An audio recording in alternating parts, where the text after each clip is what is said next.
E hoje a gente vai começar uma nova série chamada Do que a Bíblia fala quando fala de. E a gente resolveu pegar alguns versículos que são versículos muito usados pelo povo, mas mal interpretados. São versículos que têm trabalhado muito mais numa teologia positiva, numa psicologia positiva, do que necessariamente na própria teologia. Algo como que se eu abraçar, as circunstâncias da minha vida mudarão. Se eu abraçar e se eu entender e se eu trouxer isso para o meu dia a dia, a minha vida nunca mais será a mesma. As lutas que eu tenho passarão, as dificuldades que eu tenho serão vencidas, a minha conta bancária que está em vermelho há muitos anos, ela vai se tornar de forma milagrosa, assim como a água se transformou em vinho, o vermelho se transformará em azul. As minhas grandes dificuldades da vida, as minhas grandes inquietações da vida, os meus grandes tormentos cessarão, minha sogra será levada. Então eu vou pegar aí alguns versículos onde eu carrego como quem dissesse: esses versículos transformarão a minha vida de forma absoluta e completa, e eu nunca mais serei o mesmo. Um deles, por exemplo, é o que nós vamos tratar hoje: tudo posso naquele que me fortalece.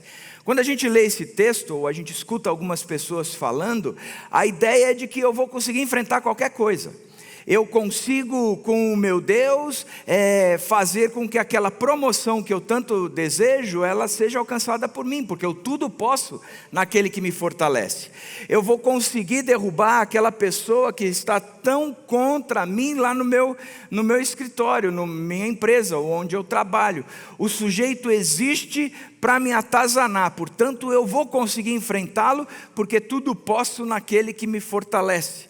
É uma ideia que é trazida para nós como se nós conseguíssemos entender quem é Deus, nós nos tornaríamos impossíveis, nós nos tornaríamos tremendamente potentes, né? Quer dizer, aquela figura de que eu coloco como chama? O escudo do Capitão América, e aí ninguém me toca, ninguém mexe comigo, eu me torno invencível.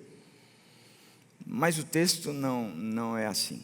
O texto está inserido num contexto, e o contexto vai nos ensinar que é diferente, que nós podemos tudo naquele que nos fortalece, mas não desse jeito que eu acabei de falar. Tem um jeito totalmente diferente. Então por isso eu quero ler com vocês o texto de Filipenses 10, 4, 10 a 13, e pegar esse contexto e destrinchar na carta inteira de Paulo aos Filipenses e conversar um pouco e entender um pouco o que significa o tudo posso naquele que me fortalece. O texto diz o seguinte: alegro-me grandemente no Senhor, porque finalmente vocês renovaram o seu interesse por mim. De fato, vocês já se interessavam, mas não tinham oportunidade para demonstrá-lo. Não estou dizendo isso porque esteja necessitado, pois aprendi a adaptar-me a toda e qualquer circunstância. Sei o que é passar necessidade e sei o que é ter fartura. Aprendi o segredo de viver contente em toda e qualquer situação, seja bem alimentado, seja com fome, tendo muito ou passando necessidade. Tudo posso naquele que me fortalece. Primeiro, eu quero pensar um pouco no conceito da vida em dois lugares que o texto nos apresenta. Quando você pega a carta de Paulo aos Filipenses, ele começa dizendo: Paulo e Timóteo, servos de Cristo Jesus, a todos os santos em Cristo Jesus que estão em Filipos com os bispos e diáconos. A vocês graça e paz da parte de Deus nosso Pai e do Senhor Jesus Cristo. Na introdução dessa carta, a gente entende quem é o remetente. Não há dúvida nenhuma de quem está escrevendo essa carta, que é Paulo e Timóteo. Paulo, o apóstolo, e Timóteo, o seu jovem discípulo, aquele que era o discípulo a quem ele amava, que ele tinha como seu verdadeiro filho na fé. Então, os dois escrevem uma carta com o conteúdo de ensinar um povo que se encontrava em Filipos. Então, quando ele escreve, ele não está escrevendo a um povo qualquer, mas ele está destinando essa carta a um grupo específico. Que grupo é esse? A todos os santos, aqueles que de fato entenderam quem Jesus Cristo é, aqueles que de fato entenderam a obra de salvação e se renderam à obra de salvação, por isso agora são considerados por Deus santos. São aqueles que se tornaram justificados por Deus, porque compreenderam que na cruz de Cristo, Cristo trabalhou a condenação de toda a humanidade, a minha e a sua, a condenação por causa do pecado. Então, na cruz, o meu pecado foi tratado. Portanto, já não há mais condenação para comigo. Então, eu sou considerado, da parte de Deus, uma pessoa justa, aonde não há erro. Um santo, separado por Deus, separado para Deus. Então, ele está dizendo, eu e Timóteo, nós estamos escrevendo essa carta, e nós estamos escrevendo essa carta a um grupo específico chamado a todos os santos. Mas ele tinha algo mais específico ainda, porque ele também tinha um endereço. A todos os santos que estão em Cristo e em Filipos, na cidade de Filipos. A todos os santos que estão em Cristo e em Filipos. Quando a gente lê essa carta, Paulo ele estava numa prisão domiciliar. Ele estava agora vivendo em Roma, numa prisão que ele tinha responsabilidade sobre a prisão. Naquela época, o sujeito que era preso em Roma, ele tinha que aguardar o julgamento, e enquanto aguardava o seu julgamento, ele era responsável por todos os custos daquela prisão. Ele pagava o próprio aluguel, a comida, o cobertor, a caneta, a tinta que ele estava escrevendo, enfim, todas as despesas pessoais de Paulo eram pagas por ele, porque ele estava preso em Roma e ele estava sendo condenado ou julgado porque ele era considerado um cara que perturbava a paz não só de Jerusalém, mas também de Roma, aonde a figura do imperador por causa de Cristo era questionado. Na época de Paulo, o imperador ele não era uma figura importante somente. Ele era considerado um deus, não era um semideus, um cara que é filho de um deus com uma pessoa, uma mulher humana, não. Ele era considerado um deus, e porque ele era considerado um deus, haviam cultos consagrados a ele, ao imperador, eram cultos imperiais. Ali saíam em procissão, levando a imagem dele, falavam bem dele e assim por diante. Se levantam os cristãos, principalmente liderados por Paulo, que se opunham a tudo aquilo. Ou seja, eles estavam impedindo de que o imperador fosse de fato adorado por todo o Império Romano. Na cidade de Filipos acontecia isso, e por onde Paulo passava, ele promovia tudo isso. Então ele foi preso e colocado em Roma. Ele ficou por volta de 2 anos preso nessa condição, pagando todos os custos da sua prisão. Era responsável por quitar as dívidas daquilo que ele promovia de custo. Olha, o aluguel da casa, a comida, o cobertor, a água, enfim, ele tinha que pagar todas essas coisas.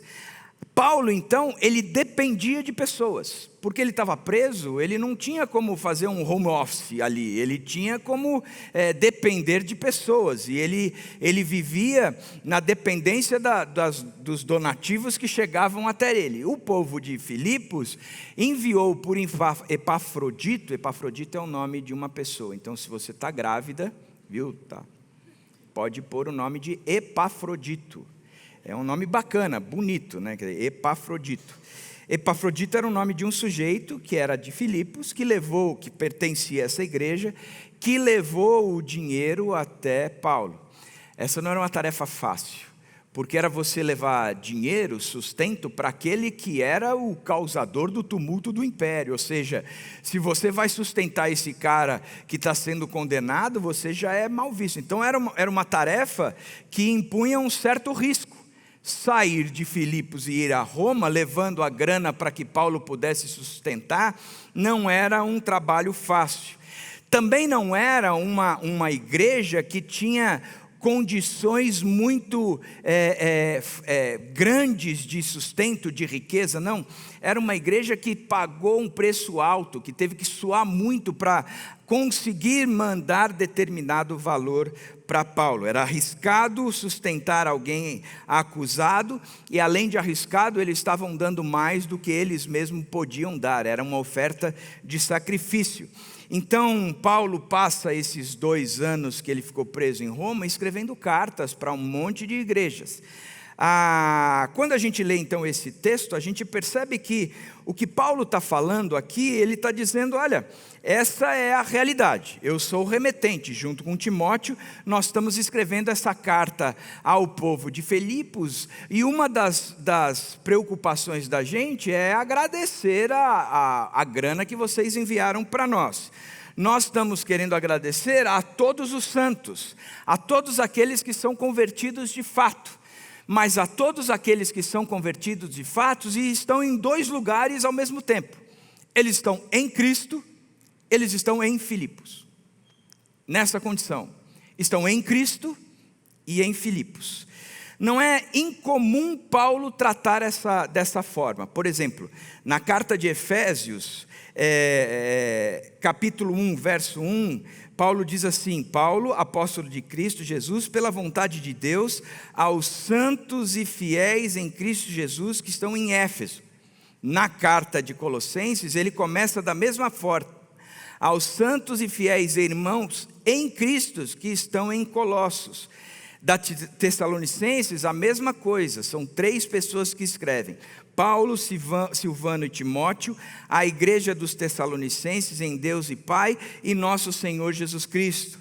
Para cada carta, ele tem trabalhado um aprendizado. Mas, na verdade, o aprendizado que ele está propondo parte desse princípio, de que as pessoas estão vivendo em 2 lugares ao mesmo tempo. Interessante de pensar isso, que talvez esse conhecimento de Paulo não tenha sido algo que somente lhe foi revelado, mas talvez ele tenha escutado do próprio apóstolo João. Porque João, ele narra uma oração que Jesus fez em João 17, quando Jesus faz uma oração dirigida a Deus, mas ele está pedindo por aqueles discípulos imediatos, aqueles que estão vivendo com ele, e os discípulos que viriam, por nós. Jesus ora por nós também. E na oração de João 17, Jesus fala o seguinte: não rogo que os tire do mundo, mas que os proteja do maligno. Eles não são do mundo, como eu também não sou. Então ele está dizendo que Jesus chega para Deus Pai e diz o seguinte: eu quero colocar estes santos na tua presença agora, e eu estou rogando, eu estou intercedendo, eu estou clamando por eles. E o meu clamor tem 2 viés. O primeiro é que eu não peço que o Senhor os tire do mundo. Deixa eles no mundo. Mantém eles no mundo. Não os tira dali. Mas eu peço que o Senhor os livre do maligno. Então é uma condição interessante. Eles continuam no mundo, mas eles não são do mundo. Eles estão sendo livres do maligno, desse diabo que domina todas as coisas, desse mundo perdido do jeito que está, conduzido pelo diabo e pela natureza humana pecadora do homem. Eu não peço que o Senhor os tire do mundo, mas que o Senhor os livre do maligno, né? Então é interessante a gente pensar que nós cristãos, nós vivemos numa realidade diferente. A nossa realidade é que nós estamos em Cristo, mas a nossa realidade é que nós estamos numa cidade. Essa é a nossa realidade.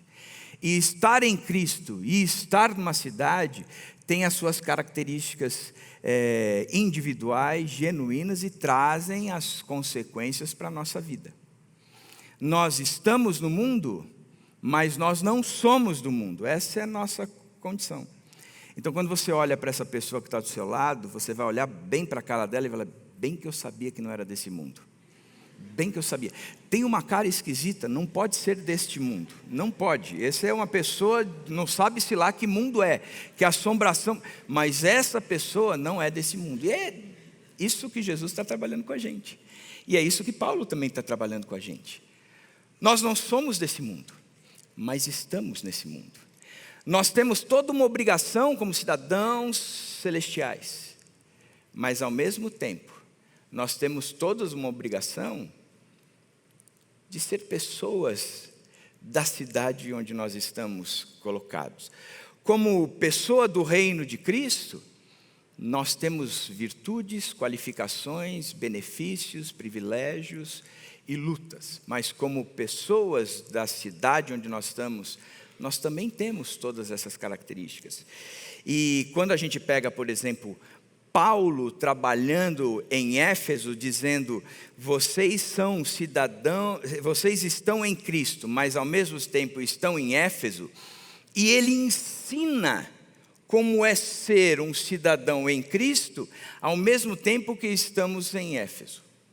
Então você vai pegar os primeiros capítulos, o capítulo 1 e 2, ele vai dizer que nós já estamos assentados com Cristo Jesus nas regiões celestiais, e nós já fomos abençoados com todo tipo e sorte de bênçãos. Ele vai dizer que o Espírito Santo é o nosso selo. Ele vai falar que nós estávamos mortos, mas agora em Cristo Jesus nós estamos vivos, e vivos pela graça, na fé que temos em Cristo Jesus. E ele vem trabalhando essa condição do que é estar em Cristo. Mas depois ele traz as condições de estar em Éfeso. Ele fala assim: vocês vão ter que aprender a se amar. Portanto, não se embriaguem com vinho, mas encham-se do Espírito, falando entre vocês com salmos, hinos e cânticos espirituais. Que cada um se submeta ao outro. Mulheres, sejam submissas aos seus maridos. Maridos, amem as suas esposas como Cristo amou e se entregou. Patrões, escravos, pais, filhos, é dessa maneira que, estando em Cristo, se vive em Éfeso. E ele vem trazendo esse contexto. Na carta de Filipenses também há um propósito. O propósito é simples. O propósito é primário: estar em Cristo e estar em Éfeso com as suas características primárias. Por exemplo, ele vai trabalhar que a vida em dois lugares, e ela é caracterizada em Cristo pela alegria. É uma das cartas que mais explode alegria. Você começa lendo a carta, Paulo já vem com aquela alegria dele contagiante que inunda a sala. Agradeço ao meu Deus toda vez que me lembro de vocês em todas as minhas orações, em favor de vocês, sempre oro com alegria. E aí ele vem trazendo o conteúdo dessa alegria na sua oração. Paulo, ele já começa transbordando de alegria. E ele vai tratar vários assuntos de alegria e várias facetas da alegria, porque nós estamos em Cristo. Ele diz, por exemplo: sempre oro com alegria, é o texto que eu li, do capítulo 1, verso 4. De fato, continuarei a me alegrar. Paulo está falando no capítulo 1, verso 18, que a alegria, ele vai continuar persistindo nela. Para o seu progresso e alegria na fé, ele vem dizendo que coisas estão acontecendo, e estão acontecendo para que o povo de Éfeso crescesse, progredisse na alegria e na fé. Ele traz um mandativo, dizendo: fiquem alegres, fiquem alegres. Vocês têm que se alegrar o tempo todo. E ele acrescenta dizendo: finalmente, meus irmãos, alegrem-se no Senhor. E ele conclui praticamente dizendo: alegrem-se sempre no Senhor. Novamente lhe direi: alegrem-se. A alegria é uma marca registrada daquele que está em Cristo, Paulo está dizendo. Eu estou preso, eu estou acorrentado nas prisões de Roma, vocês estão me ajudando a passar por essa prisão, trazendo recursos para mim, mas o que eu quero que vocês saibam é alegria, alegria, alegria sempre. Alegrem-se sempre, persistam na alegria, corram atrás da alegria, vivam na alegria, sempre na alegria do Senhor. A alegria é marca. Essa alegria tem uma fonte, ela tem um lugar de onde ela brota. A alegria brota da obra de Cristo em nós, a ação do Espírito Santo em nós e por nosso intermédio, e o plano de Deus para nós. Este movimento todo nos torna aptos e capazes de nos alegrarmos em toda e qualquer situação. porque Deus é Deus e porque Cristo nos salvou, eu tenho a capacidade de viver alegre, de desenvolver essa alegria, de estar o tempo todo desfrutando dessa alegria. Ele demonstra isso mesmo preso. Mesmo preso, ele está dizendo: eu me alegro sempre. Eu me alegro quando oro por vocês. Essa é uma questão bastante interessante, né? A gente se alegra quando ora pelo outro, ou as nossas orações são sempre: Deus, dá um jeito no outro, muda a vida do outro, não dá mais para estar casado com uma mulher assim, Deus, estou no limite, a minha alegria já se foi faz muito tempo, eu simplesmente estou na obediência. Deus, não dá mais para eu ser alegre com o emprego que eu tenho. O senhor lembra quem é o meu chefe? Provavelmente ele faz parte de daquele grupo de anjos que caiu aí dos céus. De vez em quando eu sinto o cheiro de enxofre. Deus, não dá. E as nossas orações, elas refletem muito mais a insatisfação do que a alegria. E Paulo está dizendo: eu me alegro sempre quando eu oro por vocês. Eu tenho alegria ao orar por vocês. Essa alegria vem do fato de nós sermos salvos. Não tem a ver com as circunstâncias. Tem a ver com sermos salvos. A carta, apesar do tema central ser a alegria, ela trata de coisas pesadas. Ela trata do sofrimento de Paulo com a sua prisão. Ela fala de um grupo que se encontra numa cidade, que são os filipenses, que estão desunidos, e entre eles há briga, há discórdias, há certa forma, maneiras aí de entrarem um em conflito com o outro o tempo todo. Também fala de falsos mestres, gente que está ensinando um evangelho diferente daquele que Paulo prega, e tem distanciado pessoas de Cristo. Então Paulo vem falar da alegria num momento de dureza, de dificuldade, onde ele se encontra lutando contra determinadas coisas. Mas apesar de tudo isso, para cada tópico que ele levanta, ele contra-ataca com o viver em alegria. Por exemplo, para a prisão, ele diz que vai continuar a alegrar-se, porque ele sabe que o que acontece com ele, esse sofrimento todo, só evidencia a sua própria salvação e promove salvação de outros. Para a desunião dos filipenses, ele pede para que sejam unidos para completarem a alegria dele. Contra os falsos mestres, ele pede para que alegrem-se no Senhor e mantenham unidos, considerando os outros superiores a si mesmo. E dessa forma, sem haver divisão, o evangelho seja preservado a despeito dos ensinos dos falsos mestres. Em resumo, o que Paulo nos ensina é que para todos aqueles que estão em Cristo, a alegria deve ser marca natural, deve fluir naturalmente, mas ao mesmo tempo algo que devemos buscar e até mesmo, se for necessário, nos esforçarmos para tê-la, porque a alegria, sem dúvida alguma, é marca do cristianismo, é marca daquele que segue a Cristo. E estar em Cristo é isso, mas ele apresenta o outro lado. Ele também fala de estar em Filipos.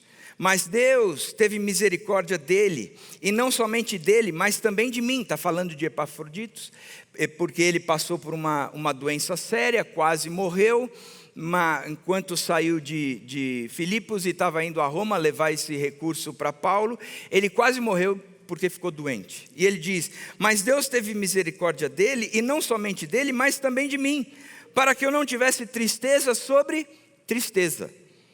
Por isso, logo enviarei para que quando ouvirem novamente fiquem alegres e eu tenha menos tristeza.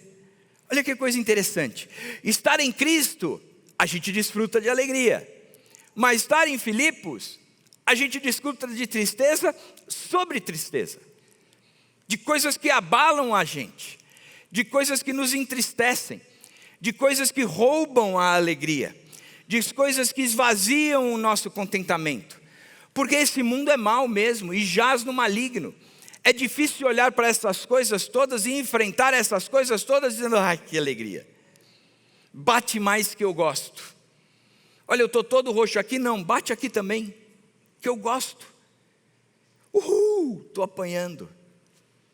Eu nunca vi uma criança, quando você vai levar para ser disciplinado, hoje em dia, pai e mãe não disciplina mais, né? Disciplina ficou coisa do passado, porque não pode, porque machuca, e por isso que a gente vê pais tão perdidos e filhos tão perdidos também, porque a disciplina é algo bíblico. E a disciplina é o limite, é quando não tem mais solução, às vezes a gente precisa disciplinar. A Bíblia fala isso, o provérbio está cheio disso. Eu nunca lembro de uma vez ter visto alguém que ia apanhar, ser disciplinado, que entrou dizendo, oba! Uhul! Vou apanhar, gente! Eu lembro de um primo meu, que um dia minha tia pegou ele e falou, agora você vai apanhar. Botou ele no colo, estava indo com ele para o banheiro, ele gritava, socorro, orem por mim, orem por mim, orem por mim.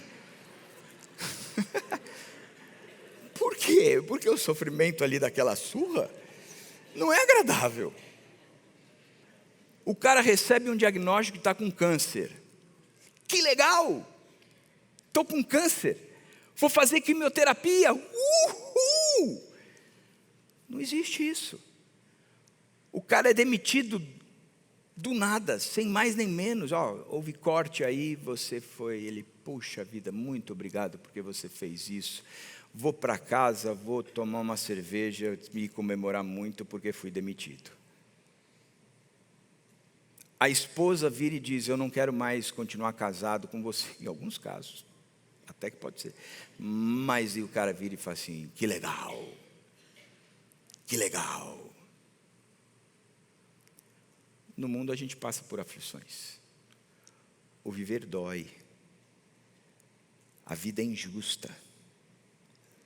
A gente padece. Há coisas que nos machucam. E Paulo traz muito disso em suas cartas. Ele foi traído. Ele foi abandonado. Ele passou frio. Ele passou fome. Ele se sentiu sozinho. Ele carrega isso na sua última carta, carta de Paulo ao jovem Timóteo, a segunda carta. Ele fala dizendo, olha, eu combati o bom combate, eu completei a carreira, eu agora estou pronto para ser oferecido como oferta de bebida, agora eu vou me encontrar com meu Deus, mas ele também carrega a carta cheia de frustrações, porque foi abandonado. Demas, tendo amado o presente século, me abandonou. Eu estou vivendo aqui com quase ninguém, por isso Timóteo, vem depressa. Traga João Marcos, porque sozinho, só estou com Lucas, está difícil.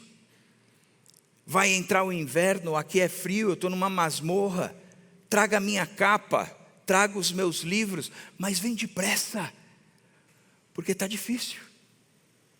Mas você vê a vida de Paulo caminhando com alegria, ao mesmo tempo que carrega com sofrimento.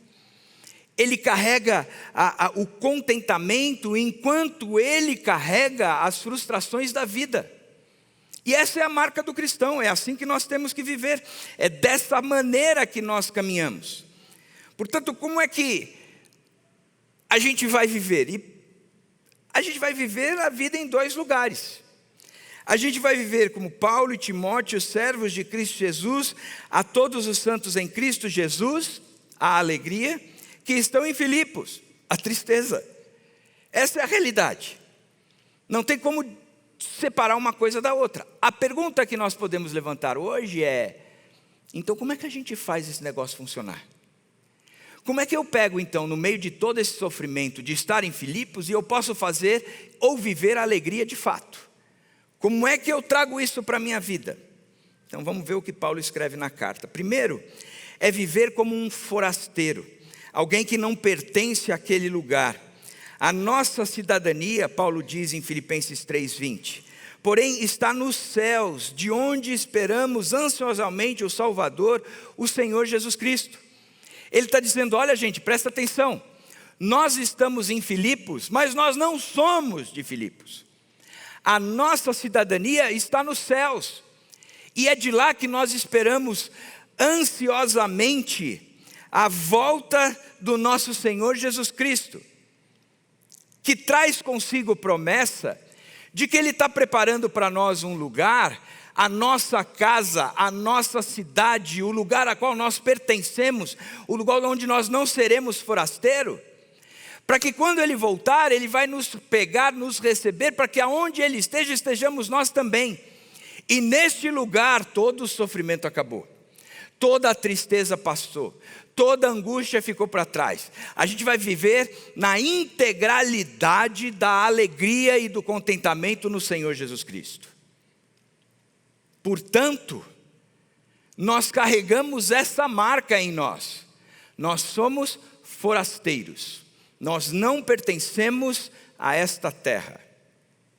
Lembro da história, já contei essa história algumas vezes, do seu Simon. Era um senhor bem velhinho da primeira igreja que eu frequentei, Igreja Batista Regular em Chácara Santo Antônio. Ele devia ter na época 80 e tantos anos, mas magrinho, andava bastante. Ele usava um terno de risquinha, carregava a Bíblia debaixo do braço dele e ele ia embora para casa sempre a pé. E para ir para casa sempre a pé, ele passava por um terreno baldio. E no meio daquele terreno baldio, um dia, ele estava caminhando e pularam de trás das moitas, lá do mato, alguns caras querendo assaltá-lo. Na hora que chegaram nele, anunciando o assalto, ele pegou a Bíblia e levantou para cima e dizia, eu não sou desse mundo, eu não sou desse mundo, eu não sou... E os ladrões saíram correndo com medo do que era aquilo ali. Quem é esse? Nós não somos desse mundo. Nós não somos, nós não pertencemos, mas estamos. Não pertencemos, mas estamos. E nós aguardamos ansiosamente aquele que vai voltar e vai nos levar para o lugar ao qual de fato nós pertencemos. Com essa história li na verdade a história de um jovem, essa é a história real. Ele estava viajando para uma área onde vivia um famoso rabino chamado Hafetz Chaim. Chaim eu sei que a pronúncia está certa. Hafetz não faço ideia se está certo. E ele, sendo um grande admirador do rabino, ele fez perguntas para saber se poderia visitá-lo em sua casa. Logo recebeu uma resposta dizendo que estava convidado a visitá-lo a qualquer momento. Então o turista chegou à casa do rabino e todo alegre, contente, cheio de ansiedade, porque ia poder encontrar aquele cara que ele admirava tanto. Ele chega ali com aquela empolgação toda, e a casa é uma casa simples, de um cômodo só. Tem uma cama, tem uma mesa e uma lâmpada e muitos livros dentro da casa. E nada mais, só aquilo. E ele, surpreso com o que viu, esse menino, esse turista, ele pergunta assim para o rabino, onde está o resto dos seus móveis? E aí o rabino Chaim vira para ele e tranquilamente responde, onde estão o resto dos seus móveis? Aí ele respondeu, estão na minha casa, eu só sou apenas um visitante aqui. E o rabino virou e disse, eu também. Com essa história também de 2 missionários que trabalharam mais de 20 anos no campo missionário, num outro país, isso há muitos anos atrás, e quando eles estavam voltando para casa, eles iam voltar de navio, e eles, na volta de navio, eles começaram a dizer, olha, nós vamos chegar lá, depois de 20 e tantos anos no campo missionário, vai ter um monte de gente no porto nos recebendo, vai ser uma festa tremenda, a gente vai chegar e os caras vão estar comemorando a nossa chegada. O navio aportou e não tinha ninguém esperando. Aquela frustração absurda, eles saem do navio, pegam suas bagagens e vão para casa. Quando chegam em casa, a casa está trancada, os móveis estão cobertos com aqueles panos todos, a casa cheia de pó, a geladeira desligada, a despensa vazia, não tinha ninguém e nada foi feito para recepcioná-los depois de 20 e tantos anos no seu ministério.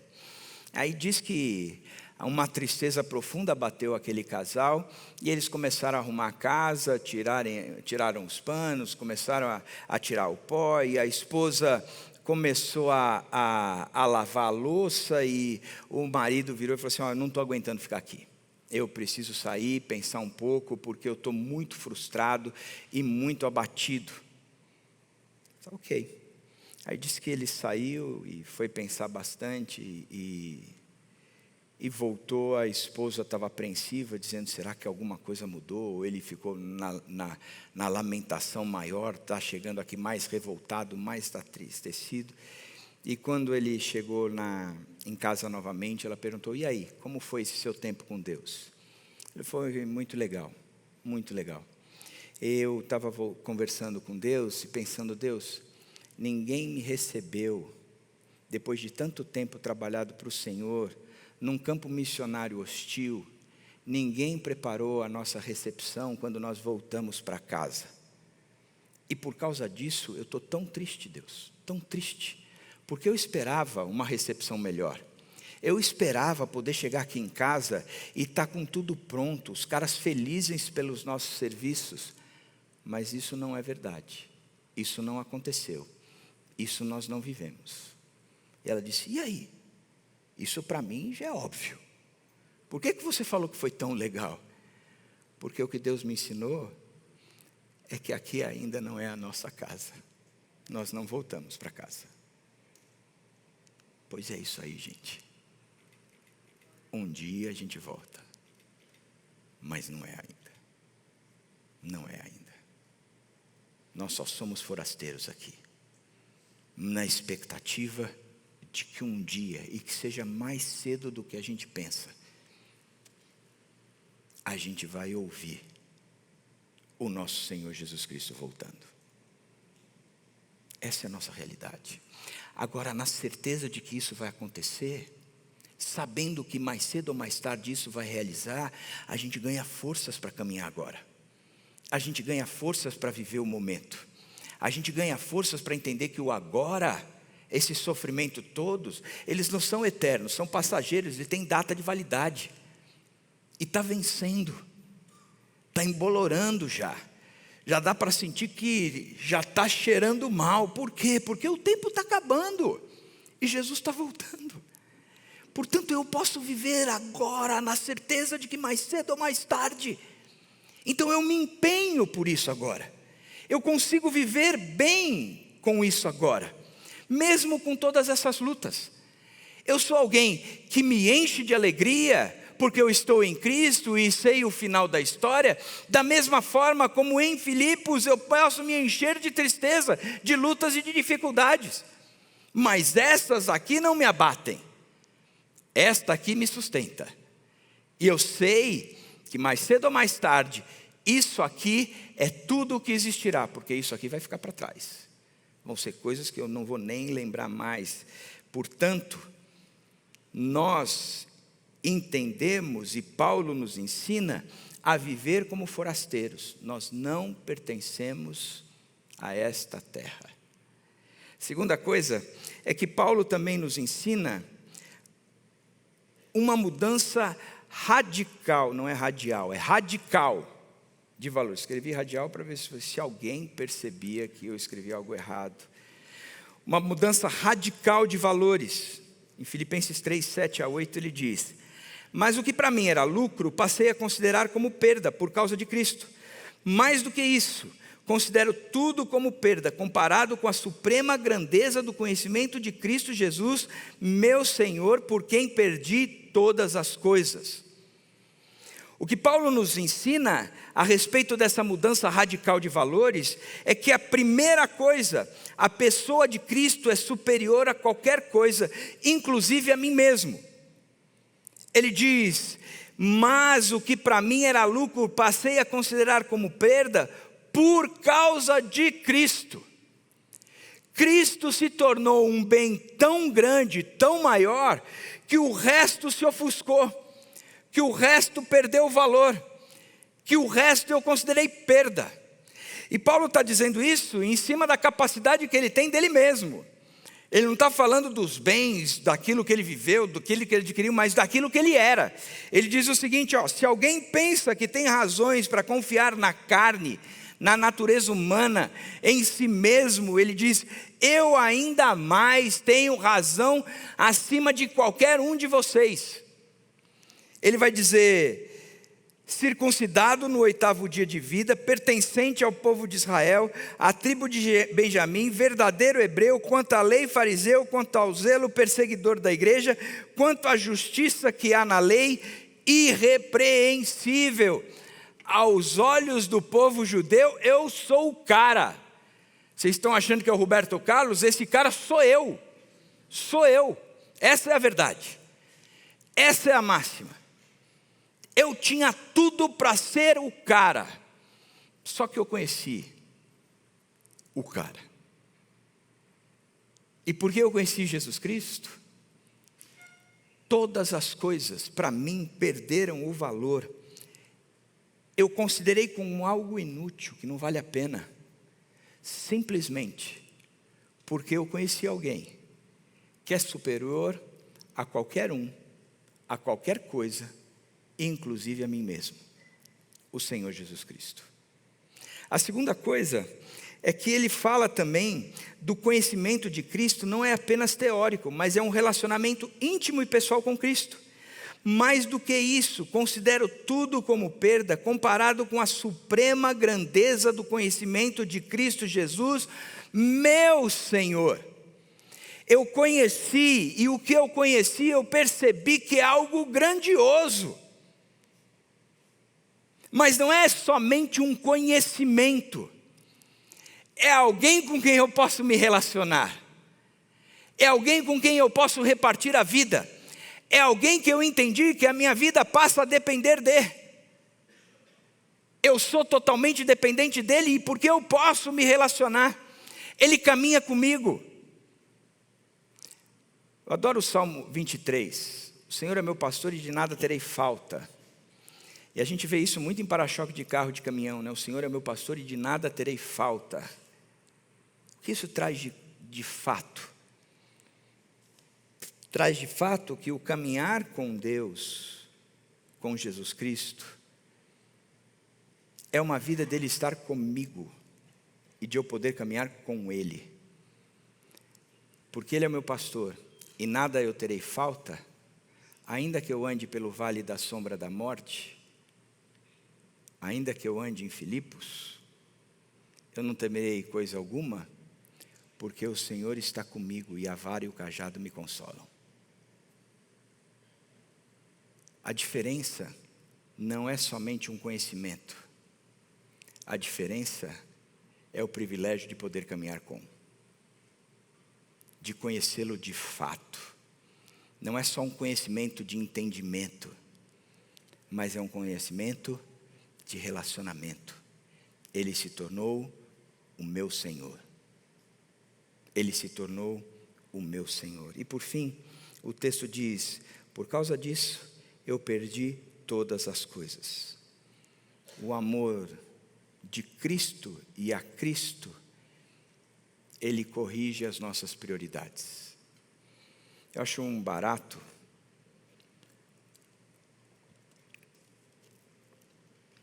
quando a gente começa a caminhar com pessoas que estão começando a caminhar com Jesus Cristo, e de repente eles falam assim, eu perdi o interesse pela minha antiga turma, pelo meu antigo grupo.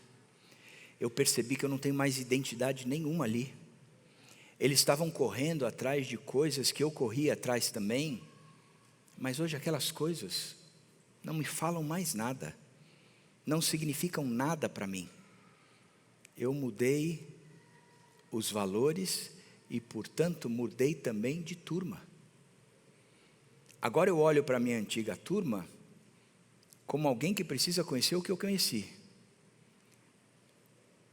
que precisa ter a identidade que eu adquiri agora em Jesus Cristo. Mas eu mesmo não tenho mais nenhuma identidade com esse povo, porque as prioridades foram mexidas, organizadas. Deus passa a ser tudo o que eu tenho de mais precioso, e a minha vida passa a ser e desejar me relacionar, honrar e servir aquele que eu chamo de meu Senhor. As coisas vão ficando para trás, os valores vão mudando, e eu vou aprendendo a ter prioridades novas, a gostar de novas coisas, a admirar outras coisas que eu não admirava antes, a valorizar coisas que para mim não passavam nem mesmo na minha cabeça. Que o ir para o trabalho, por exemplo, não é somente para bater metas. Que o ir para o trabalho somente não é correr atrás da promoção. Que o ir para o trabalho somente não significa que eu preciso estar o tempo todo dando o meu melhor para que no final das contas eu receba a maior participação de resultados. Que o meu status dentro da empresa vai se elevando cada vez mais e mais. Isso aí está em mim hoje, mas não mais porque é algo que eu preciso, com quem eu tenho identidade. Porque isso aí está em mim hoje, porque isso enobrece e honra a Deus, mas eu estou lá, principalmente para brilhar a luz de Cristo no meio dessas trevas todas. Eu quero ser o reflexo, aonde as pessoas enxergam uma saída, aonde as pessoas enxergam e podem gerar em si uma nova identidade, aonde as pessoas vão olhar para mim e vão falar: cara, você não era assim, o que é que aconteceu com você? Você agora o que é? Coroinha? É interessante como muitos vão se afastar de você, tirando barato de você, mas na crise, no primeiro momento de luta, eles vão lembrar de vocês e serão os primeiros a te buscarem. Fala até baixinho: fulano, você pode orar por mim? Quê? Preciso de ajuda. Eu quero conhecer isso aí que você conheceu. Você era um cara tão avarento, tão egoísta, tão competitivo. Você passava por cima de qualquer um. Cara, agora você continua trabalhando e trabalhando muito bem. Continua entregando num alto nível, mas você se preocupa pelos outros. Você tem cuidado com os outros. Você até gasta tempo querendo que o outro melhore, ensinando para o outro melhorar.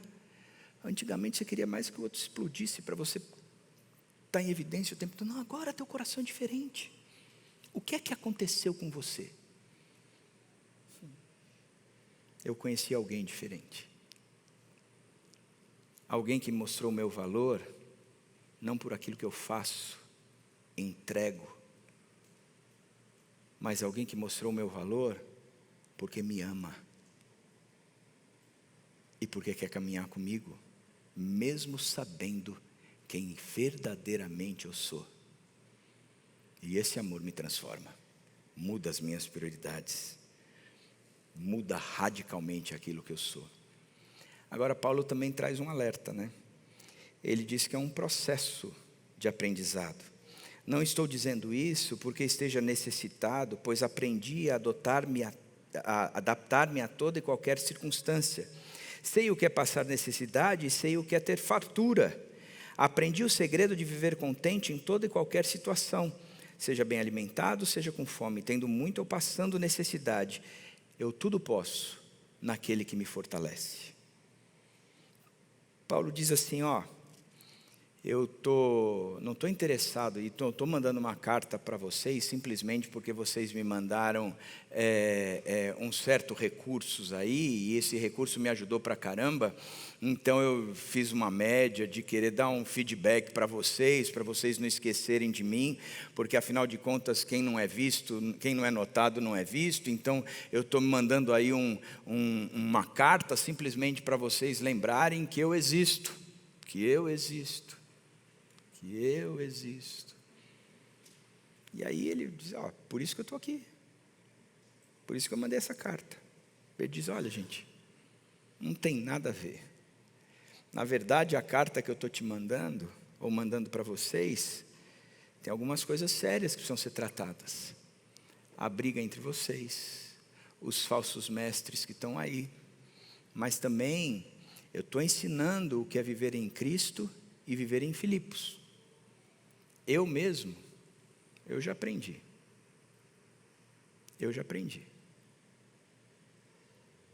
Sou muito grato pelo que vocês fizeram comigo. Porque vocês tiveram mais uma vez uma oportunidade de me socorrer. Sou muito grato. Mas eu não quero ser ingrato. Mas quero que vocês entendam que eu aprendi a viver contente em toda e qualquer circunstância. Seja com alimento, seja sem alimento, com cobertor, sem cobertor, com muito ou com pouco. Eu aprendi a viver contente. Eu aprendi. Paulo, ele precisava pagar a conta da sua prisão, com aluguel, comida, roupa. O pessoal de Filipos havia enviado provisão por um intermédio do Epafrodito. Paulo experimentava a vida aqui nessa terra, e para ele, Paulo, não era uma vida nada fácil. Ele passava por frio, fome, perseguições, prisões, traições, abandonos, tragédias e muito mais. Ele viveu frustrações, tristezas e angústia. Entretanto, ele aprendeu o segredo do contentamento. E ele entendeu que esse contentamento, ele não emanava dele mesmo, ou de uma terapia muito bem feita, onde as suas emoções tinham sido colocadas no lugar. Ele entendeu que a fonte do contentamento não era interna, mas a fonte do contentamento também não era externa. A fonte do contentamento não era que tudo estivesse bem, que agora o mar tumultuado virou um mar de rosas, que as perseguições acabaram, que a falta de trabalho foi vencida e agora eu estou muito bem empregado, que a grana que era curta agora está sobrando para caramba, que o meu casamento que estava acabando agora, a gente está super apaixonado, até está grávida. Não, ele diz, não tem nada a ver com o externo, mas ele também diz, não tem nada a ver com o meu interno.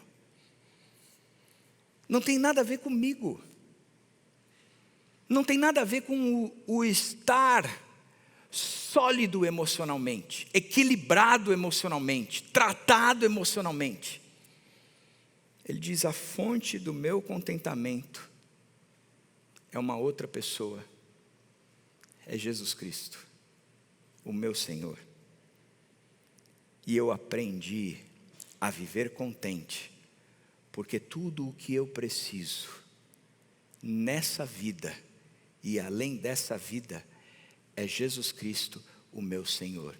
E mesmo no meio de tristezas sobre tristezas, eu aprendi que o meu contentamento é uma pessoa, Jesus Cristo, o meu Senhor. E mesmo no meio de todas essas lutas, ainda que a figueira não floresça, ainda que o fruto da vide seja arrancado, ainda que as vacas sejam tiradas do pasto, as ovelhas arrebatadas do aprisco, que os montes caiam sobre mim, ainda assim eu me alegrarei e exultarei no Deus da minha salvação, que me dará pés firmes, que me fazem andar de forma segura, mesmo no meio dessa confusão toda, porque não é a confusão que enche o meu tanque de contentamento. O que enche o meu tanque de contentamento é uma pessoa. A minha alegria vem de uma pessoa. Eu exultarei no Deus da minha salvação. É isso que eu vou fazer, é dessa forma que eu vivo. Portanto, ele termina a carta dizendo, portanto, agora eu posso dizer com firmeza, tudo posso naquele, tudo posso. Você pode dizer isso? Tudo. O que é tudo posso? Eu posso viver contente em toda e qualquer circunstância. Eu tudo posso não significa que as coisas vão mudar na minha frente. Não significa que eu estou vivendo uma desgraça sobre desgraça, problema sobre problema. Aí eu abro Isaías e eu digo, veja, estou fazendo coisas novas, tudo novo para você. Deus vai transformar todas as coisas? Não vai. Não vai. Deus vai transformar a você. Deus vai transformar o seu interior. Vai te transformar, tirando toda essa arrogância, tirando todo esse egoísmo, tirando toda essa autopiedade, tirando toda essa avareza, tirando toda essa necessidade de ser bem-sucedido, como se eu não fosse bem-sucedido, eu nunca teria alegria. Mas Paulo escreve uma carta de uma das suas prisões, e ele depois continua num outro momento preso, sabendo que ele ia morrer, que o tempo dele estava perto. E ainda assim ele continua dizendo, eu aprendi a viver contente em toda e qualquer circunstância. Eu me mantenho firme, inabalado, mesmo no meio de tanta tristeza. Porque o Senhor é a minha alegria. Porque no Senhor eu encontro a força para viver, porque o Senhor é o bem maior que eu posso ter, e o Senhor, na minha escala de prioridades, é o único que ocupa a prioridade única. O resto continua sendo o resto. Eu tendo o Senhor, eu tudo posso naquele que me fortalece. Que seja assim a sua vida. E que você aprenda a viver contente em toda e qualquer circunstância, para que você possa passar por qualquer situação, boa ou ruim, sempre contente, fortalecido naquele que é a tua grande alegria. Que Deus abençoe sua vida.